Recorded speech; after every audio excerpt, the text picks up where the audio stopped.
Bismillah, salam alaikum à tous et à toutes. J'espère que vous allez tous bien, Inch'Allah. Je reviens vers ma vidéo précédente, donc qui était, pour rappel, Dieu guide qui il veut ou qui le veut. Donc pour ceux qui ont vu ma vidéo, il n'y a pas de souci. Pour ceux qui n'ont pas vu cette vidéo, ben, je propose de... Vous pouvez en fait soit regarder la partie 1, mais vous pouvez aussi, vous pouvez aussi regarder la partie 2 sans avoir regardé la partie 1, il n'y a pas de souci. Je vais expliquer pourquoi d'ailleurs. En fait, pourquoi j'ai décidé de faire une partie 2? J'ai décidé de faire une partie 2 parce que je me suis posé la question, au regard de certains commentaires, si je m'étais bien fait comprendre en fait, dans le sens de... moi, la première vidéo que j'ai faite, il y avait un but, il y a un objectif. Dans les vidéos que je fais, j'essaye, du mieux que je peux, de pas philosopher pour philosopher, mais d'apporter un peu de méditation qui nous permettent d'en tirer des enseignements. Quand je dis enseignement, ça veut dire que ça va nous permettre de nous élever, de savoir quelle attitude avoir ici-bas, comment faire le bien, etc. C'est dans ce sens-là que je fais des vidéos. C'est pas voilà, de faire ce que j'appelle de la philosophie, de parler de Kant ou machin, etc. Non, c'était pas le but. Et donc, c'est ce que j'avais dit au départ de ma vidéo. Mais du coup, je me pose la question, c'est peut-être pas le cas, hein, mais bon, vous savez, on peut voir dans la moyenne des minutes qui ont été vues dans une vidéo, et je me demande est-ce que le fait de mettre la conclusion à la fin de la vidéo, c'est une bonne chose. Voilà, parce que s'il y a des personnes qui regardent la vidéo et qui zappent au bout de la 15e ou 20e minute, ben ils vont avoir entendu toute la partie un peu justement rhétorique, philosophique et sans la conclusion. C'est, je trouve, un peu dommage. C'est pourquoi j'ai décidé de faire cette première vidéo. Cette deuxième partie, je veux dire. En fait, moi, je suis, en général, dans mes vidéos, je suis une construction, introduction, développement, conclusion. Et je commence à me poser des questions. Est-ce que c'est vraiment le bon format qui est intéressant? C'est intéressant dans le sens où si une personne elle regarde la vidéo du début jusqu'à la fin. Voilà, donc là, j'ai décidé plutôt de partir de la conclusion de la partie 1 et je vais la développer un peu plus en fait. Parce que c'est ça qui était important dans ma première vidéo, c'était la conclusion. Alors pour rappel, l'objectif de la question Dieu guide qui il veut ou qui le veut. Moi, j'étais parti de la conclusion que c'était la volonté divine qui était la base. C'est que Dieu faisait ce qu'il voulait. Ensuite, Dieu nous rassure, il nous explique qu'il fait ce qu'il veut, mais tout ce qu'il fait est extrêmement juste. Et l'intérêt de tout ça, c'était qu'on puisse comprendre que la partie n'est jamais gagnée. C'est ça que le message que j'avais envie de donner en fait. C'est qu'il faut jamais se dire, parce que moi ce que je vois, ce que personnellement je vois comme potentiellement un danger dans le fait de dire Dieu guide qui le veut, ça veut dire celui qui a envie d'être guidé, bah il est guidé. Je me demande si justement ça nous met pas un petit peu dans une position de ça y est, j'ai pris la décision d'être guidé. Je suis sorti du sunnisme, par exemple, je vous donne un exemple. Petite parenthèse, d'habitude je parle beaucoup avec des versets, là c'est une vidéo où je vais parler un petit peu plus avec le cœur. Voilà, je me suis dit, je reprends Dieu guide qui le veut, je suis sorti du sunnisme, c'est un exemple. Donc Dieu m'a guidé, je crois en lui, je souhaite être guidé, donc Dieu va me guider, donc je suis guidé. Ça me semble, voilà, je me dis, il y a peut-être dans cette, dans cette vision des choses, il y a peut-être quelque chose qui, voilà, qui me paraît dangereux et que j'avais envie de partager avec vous. Encore une fois, c'est des réflexions que je partage. N'oubliez pas que dans le chemin vers Allah, c'est un chemin. Qui dit chemin, qui dit qu'il faut se remettre tout le temps en question. C'est pas je c'est un chemin vers Allah, vers la vérité. C'est pas on détient la vérité. On chemine. On prend une autoroute et dans cette autoroute là, eh ben il y a des sorties, hein. Il y a des sorties dans cette autoroute. Il faut l'avoir, faut le garder en tête. C'est pour ça qu'on répète à chaque fois dans la Fatiha elle est très intéressante. On répète Ihdina sirat al-mustaqim. Ihdina sirat al-mustaqim. On demande à Dieu de nous guider. On lui demande. Et donc, par exemple, dans Surat Sejda, un des éléments importants aussi que j'avais envie, que je vous invite à regarder la fin de la partie 1 de ma vidéo précédente, c'était qu'il faut constamment avoir cette position, se dire que rien n'est jamais acquis, mais il faut en même temps craindre justement quand on se dit on a envie de se diriger dans le chemin, on commence à le prendre, il faut craindre, faut avoir peur de se perdre, de s'égarer, parce que comme je dis, il y a plein de sorties, le chemin, ben il y a plein de voies qui peuvent te faire sortir du chemin. Donc il y a cette petite crainte qu'il faut toujours avoir. Et il faut toujours espérer. Et je disais, voilà, c'est un peu cette attitude et aussi cette humilité par rapport à certaines choses qu'on ne comprend pas, par rapport à Dieu, parce que des fois on rentre dans de la philosophie, pourquoi Dieu a fait ci, pourquoi Dieu a fait ça, pourquoi nous a-t-il rendu libre, etc. Et c'est très intéressant de se poser des questions. Puis de temps en temps, il faut aussi redescendre un petit peu sur terre. Euh, voilà, et c'était ça le but de ma première vidéo. Je vais réciter quelques versets, Inch'Allah, pour appuyer un petit peu tout ça. Donc dans Surat Sajda, la prosternation, donc Allah, il va donner une description de ceux qui croient vraiment au verset d'Allah. Quand il dit seuls ceux qui croient en nos versets sont ceux qui, on récite alors, seuls croient en nos versets ceux qui, lorsqu'on les leur rappelle, tombent prosternés et par des louanges à leur Seigneur, célèbrent sa gloire et ne s'enflent pas d'orgueil. Ils s'arrachent de leur lit, écoutez, pour invoquer leur Seigneur par crainte et espoir. Il y a les deux. إنما يؤمنوا بآياتنا الذين إذا ذكروا بها خروا سجدا وسبحوا بحمد ربهم وهم لا يستكبرون تتجافى جنوبهم عن المضاجع يدعون ربهم خوفا وطمعا il y avait le mot خوف, c'est bien خوف وطمعا, ça veut dire que j'espère quelque chose. Donc il y a bien les deux. Il faut pourquoi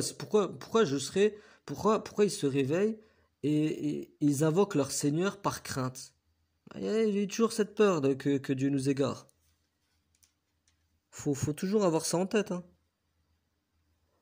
Et si on prend le postulat Dieu guide celui qui a envie d'être guidé, mais moi je me dis ben j'ai envie d'être guidé, ben c'est bon, Dieu me guide. Et voilà, c'était dans ce sens-là, encore une fois.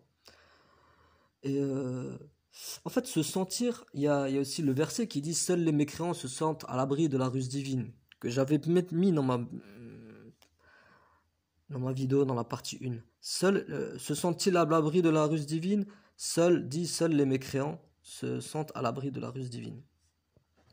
Bah oui, parce que se sentir à l'abri, qu'est-ce que ça veut dire? Seuls les mécréants se sentent à l'abri de la ruse divine. Se sentir à l'abri, c'est un peu comme la personne qui est un peu trop sûre d'elle avant un examen. N'oubliez pas que moi, je considère, je sais pas pour vous, hein, vous pouvez me dire hein, dans les commentaires, mais moi je considère que cette vie sur Terre, c'est une épreuve. C'est une épreuve. Tout est épreuve, tout ce qui se passe du matin jusqu'au soir. Du début jusqu'à la fin, jusqu'à que Dieu reprendra mon âme. définitivement. C'est une épreuve. Et se sentir à l'abri, c'est un peu comme la personne qui est un peu trop sûre d'elle avant un examen. Sûre qu'elle va réussir. Euh, Par exemple, on n'est pas à l'abri que Dieu nous égare. Dieu peut nous égarer. Déjà, par exemple, Dieu peut t'égarer tout simplement en te donnant trop de richesses. Il y a un exemple, hein, sur ça dans Surat, je vais citer quelques versets. Surat Zomar, verset 49.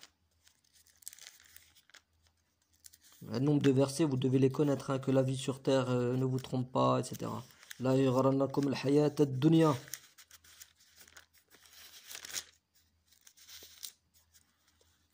Alors, c'est verset, donc c'est Surat Zumar. Donc la Surat Zumar, c'est verset 39. Je parle beaucoup de la Surat Zumar dans mes vidéos. C'est une sourate qui a plein de versets, comme tout le Coran, par exemple, je pense. Hein, mais... Alors, quand un malheur touche l'homme, il nous invoque. Ah oui, quand il galère, il est là, il prie Dieu. Quand ensuite nous lui accordons une faveur de notre part, il dit, je ne la dois qu'à ma science. Il pense que tout ce qui lui arrive, c'est par lui. Et je pense que ça a dû arriver à plein d'entre nous. Moi, je ne vais pas raconter ma vie, mais on se dit tous, à un moment donné, on est fiers, on exulte de ce qu'on a, que ce soit, notre travail, un diplôme, une bonne situation. Et on pense que ça, c'est dû parce qu'on a fourni les efforts, que si, que ça, qu'on est intelligent, qu'on a su, voilà, par rapport aux autres. On a su évoluer, on a su... Eh ben, c'est ce qu'il dit dans ce verset. Quand ensuite nous lui accordons une faveur de notre part, il dit, je ne la dois qu'à ma science. C'est une épreuve. Regardez ce que Dieu dit. C'est une épreuve. C'est-à-dire tout ce qui t'arrive sur terre, même le fait que si demain je donne un exemple, si demain qu'une personne, j'imagine que vous avez des projets, il y a un projet qui se passe très très bien, bah c'est une épreuve. On va voir pourquoi après. C'est une épreuve dans quel sens?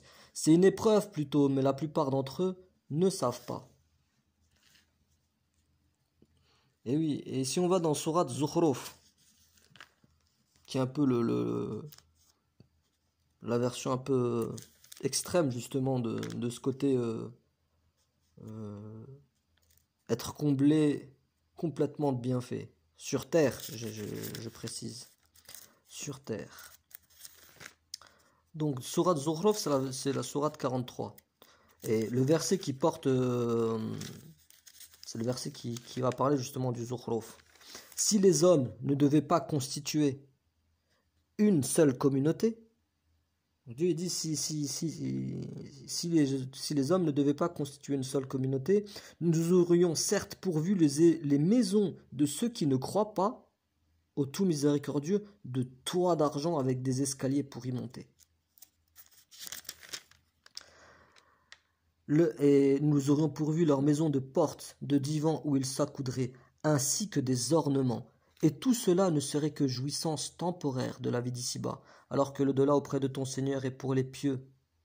Et quiconque s'aveugle du rappel du tout miséricordieux, nous lui désignons un diable qui devient son compagnon inséparable. Quiconque s'aveugle, parce que ça peut t'aveugler la richesse, ça peut t'aveugler, ça peut t'égarer. Donc demande à Allah, Inch'Allah, la tuzigh qulubana min ba'd hadaytana, ne fais pas dévier nos cœurs après nous avoir guidés. Donc tout ça, c'était un peu l'objectif, c'était voilà, de se dire, d'essayer de ressembler aux personnes qui sont décrites dans la sourate Sajda, dans la sourate la prosternation, ceux qui invoquent leur Seigneur par crainte et espoir. Si vous deviez retenir une phrase, juste une phrase de tout ce que j'ai dit dans la partie 1 et partie 2, Alhamdulillah, je vous demande, retenez juste cette phrase. Retenez juste cette phrase que j'ai envie de transmettre comme réflexion. La conclusion, c'est ça. Voilà, c'est d'être comme ces gens-là, et je demande à Allah de me mettre parmi ces gens-là, en fait, qui invoquent leur Seigneur, khawfan wa tama'an. Alors, Concernant le verset de la sourate Zukhruf, sur le fait que les bienfaits ce sont des épreuves. En quoi ce sont des épreuves? Bon, on a plein de versets dans le Coran, je ne veux pas tous les citer, hein. Mais Allah a dit فَمَتَّعْنَاهُمْ, nous les avons fait jouir sur terre et c'était qu'une jouissance temporaire, éphémère, que tout est éphémère sur terre. Mais ça ne veut pas dire que cette épreuve, tu vas forcément la rater, hein. Regardez le merveilleux exemple dans Sourate Naml, l'histoire de Salomon.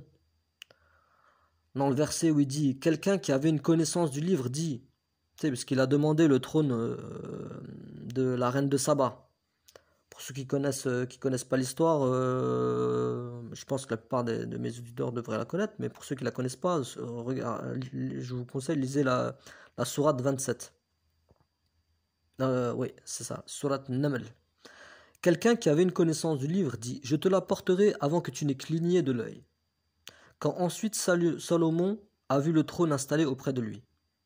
En fait, il y avait le contexte avant, je ne me rappelle plus exactement, j'ai pas le verset devant moi, hein. Il y avait une personne qui était un afrit, un djinn quoi, afrit men el djinn je crois, qui a dit je te l'apporterai. Salomon a demandé d'avoir le trône de Saba, qui peut me l'apporter son trône? Et il y a un afrit parmi les djinns qui lui a dit je te l'apporterai avant que tu te lèves. Et là, il y a le verset qui dit, quelqu'un qui avait une connaissance du livre dit, je te l'apporterai avant que tu n'aies cligné de l'œil. Et il a à peine dit ça, que le trône il a apparu. Et effectivement, parce qu'il n'a même pas eu le temps de comprendre ce qu'il a dit, qu'il a cligné, puis il va... Quand ensuite Salomon a vu le trône installé auprès de lui, regardez ce qu'il dit. Il dit, cela est de la grâce de mon Seigneur, pour m'éprouver, pour me tester, pour voir si je suis reconnaissant ou si je suis ingrat. Quiconque est reconnaissant, c'est dans son propre intérêt qu'il le fait. Et quiconque est ingrat, alors mon Seigneur se suffit à lui-même. Et il est généreux. Souvent dans ce verset, en fait, comme c'est quelque chose qui relève un peu on va dire des choses fantastiques, un peu magiques, tout ça, on met l'accent un petit peu, on voit un peu que le début du verset. Celui qui avait ilm al-kitab, celui qui avait la connaissance du livre, et qui lui a dit avant que tu aies cligné de l'œil.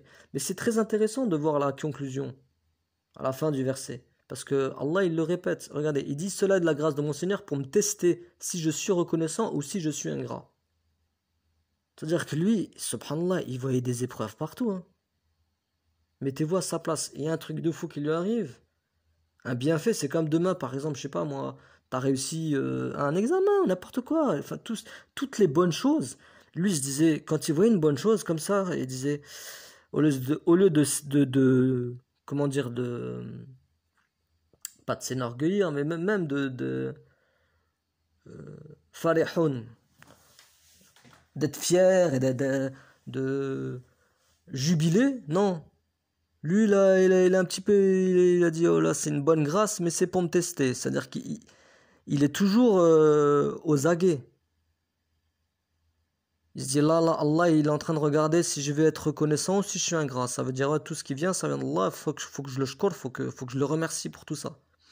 Et après, la phrase d'après, quiconque est reconnaissant, c'est dans son propre intérêt qu'il le fait, et quiconque est ingrat, alors mon Seigneur se suffit à lui-même, et il est généreux.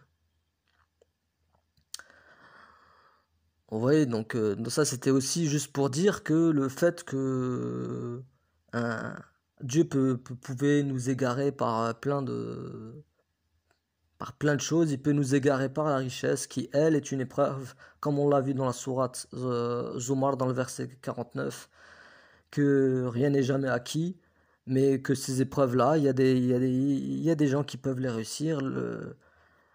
On voit l'exemple avec Sulayman, hein. Et maintenant, un peu plus de choses positives. Dans le verset que je disais, le leitmotiv que j'avais envie que vous reteniez de cette vidéo, c'était d'être comme ceux de la sourate Sajda, quand ils disent ils se lèvent invoquant leur Seigneur par crainte et espoir, khawfan wa tama'an. Là, on a parlé de l'épreuve, de l'khawf, la peur que Dieu nous égare, qui appuie aussi par le verset, seuls les mécréants se sentent à l'abri de la ruse divine. Et je préférais commencer par ça, puis ensuite finir par les choses plus positives. Ne jamais désespérer de la miséricorde d'Allah. Seuls les mécréants désespèrent de la miséricorde d'Allah. Vous savez, ça aussi, ça peut être une épreuve. Dieu peut aussi vous éprouver en regardant, en vous mettant plein de galères et en regardant si vous perdez espoir. Plein de choses qui peuvent nous égarer. On peut être égaré par l'orgueil, par la science. Dieu peut très bien... enfin voilà, faut toujours se poser des questions et rien n'est jamais acquis. Et seuls les mécréants désespèrent de la miséricorde de Dieu. Il y a un verset où Abraham, il y a les anges qui viennent chez lui, lui annoncer justement qu'il va avoir un enfant. Et il dit, vous venez annoncer ça à quelqu'un qui est vieux et dont la femme est sénile. Il lui dit, désespères-tu? Et là, Abraham qui leur dit, seuls les mécréants, qui désespère si ce n'est les égarés? Qui désespère d'Allah si ce n'est les égarés? C'est magnifique, ça doit nous rassurer. Quand on lit des versets, moi quand je lis des versets comme ça, quand on lit des versets comme ça, tu te dis, ouais, mais alhamdoulilah, quels que soient les péchés que j'ai faits dans ma vie, alhamdoulilah, Allah, n'est-ce pas par le rappel de Dieu que se tranquillisent les cœurs, subhanallah. Et toujours dans surat, on revient à cette fameuse surat Zumar. Ya ibadi alladhi asrafu ala anfusihim la taqnatu min rahmatillah inna Allah yaghfiru ad-dunuba jami'a. Ô vous qui avez commis des excès à votre propre détriment. On a tous cette tendance à se faire du mal à nous-mêmes. Hein. Vous savez, je crois que c'est dans Surat al-Isra, Allah il dit aussi de toute façon déjà on est tous des pécheurs, ça c'est sûr, et qu'on appelle le bien comme on appelle le mal.